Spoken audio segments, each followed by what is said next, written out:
Mulligan. What was it like working with Ryan Gosling? Well, you guys got really close. I've seen photographic evidence of you guys getting. Yes, there are evidence on the internet that between Ryan and I can't deny that. But it was great. I'm just gonna say it was great.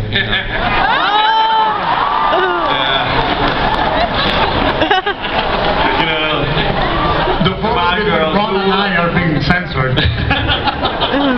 You know, here, who wouldn't want to be in that situation, ladies? It's okay. Well, it was kind of a strange thing because this film actually got made because Ryan wanted to make it, and he was given the director control, a bit like when Steve McQueen had done Bullet. He had brought Peter Yates from England, or when Lee Marvin did Point Blank, he had brought John Boorman out of England to come and make that film with him. And Ryan had the director approval. And I was in LA doing a movie with Harrison Ford, or trying to make a movie with, or trying to kill Harrison Ford in a movie. And it wasn't turning out the way I thought Hollywood was going to be, because it went into that development hell, which I hear so much about. And fucking horrible. It was yes, fucking horrible. And I postponed my own film that I was set to do because I thought, hey, I needed the money. So I was broke, and I need to go to Hollywood to make some money. And I got a call asking if Ryan Gosling wanted to meet up, and if I would do that. And I was like, yeah, sure. But I never met him, but I had a very high fever. I had gotten the flu coming in, and my wife had only allowed for me to stay 4 days in America. So very controlling. It's very controlling, and so I had a terrible fever, and so I said no, I'll go have dinner with him. So I took these American drugs to take the flu down. So I was high as a kite. I mean, literally, I couldn't remember anything, and so I went to Ryan's restaurant in LA, and he has a very good restaurant, and I had a stiff neck, so I couldn't look at him. So I sat down, and he sat here, and I would sit like this, and I couldn't move, so I was like Frankenstein, just like this. And then we tried to have a conversation. It was like a blind date. Ever been on a blind date here?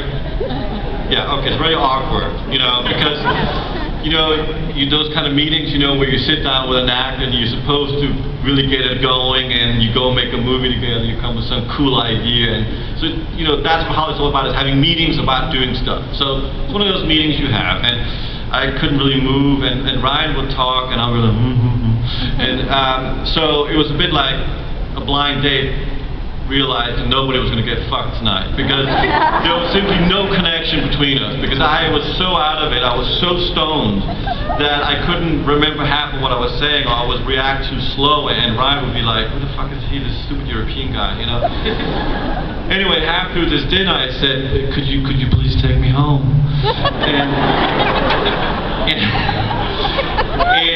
Ryan was like, what? I said, I don't drive. And he goes, you can't get a cab?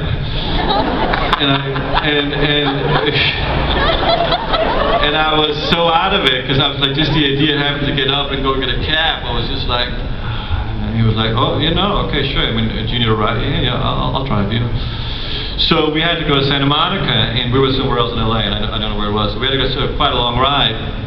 And so we get in the car, and that awkward silence when you're dropping the girl off because you weren't going to get any action, and you go home, watch porn, and so we were sitting in the car, and there was just pure silence between us, and he was driving, and I was so just like, and Ryan turns on the radio, and it's soft rock. And on this radio station, our Speedwagon starts singing, I Can't Fight This Feeling. So here I am, and I start to cry. Literally, start to cry. you know, and tears are falling down my cheek, and Ryan is driving the car thinking, how the fuck do I get him out of my car? And then I start singing the song.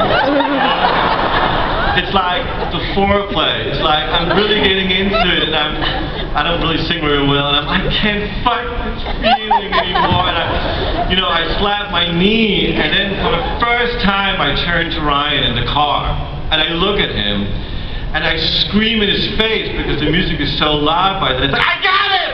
I got it! I got it! I got it! And he says, what? And I said, I know what drive is.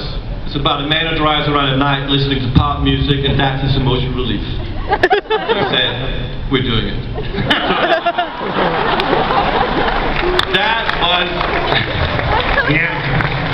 a great encounter between us that led to a very passionate and strange relationship that will go on for, well, we're doing Only God Forgives here after the Christmas, and then we're doing the remake of Logan's Run.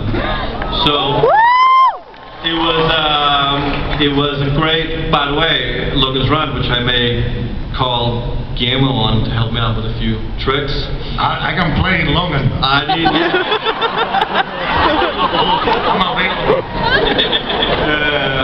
So that was, and beyond that, it was a great partnership. We laughed every day. We cried. I did the crying, he did the laughing, and Carey came on, and Ron and Albert, and they all laughed. I cried. I'm very emotional, as you can see, and it was terrific working with him. He became a great alter ego. So at the Cannes Film Festival, it was just, let's just do it. Let's just cement it, and. It's normal. How was your relationship, Carey? Yeah, well, what songs did you sing? How can I follow that? My job in this film was to fall in love with Ryan Gosling. Rough. Yeah, he was amazing. He was amazing. He's such a nice guy. He's so sweet. He spent months before the film learning everything there is to know about cars and building. He built his own car, didn't he? He built his own car for the film, and stunt driving, and he just came on set. He was a machine, and just everyone loved him, and we all loved him. He was just a dream. He was amazing. Carey was living at my house at this time, just in case people were curious. Making carrot cakes.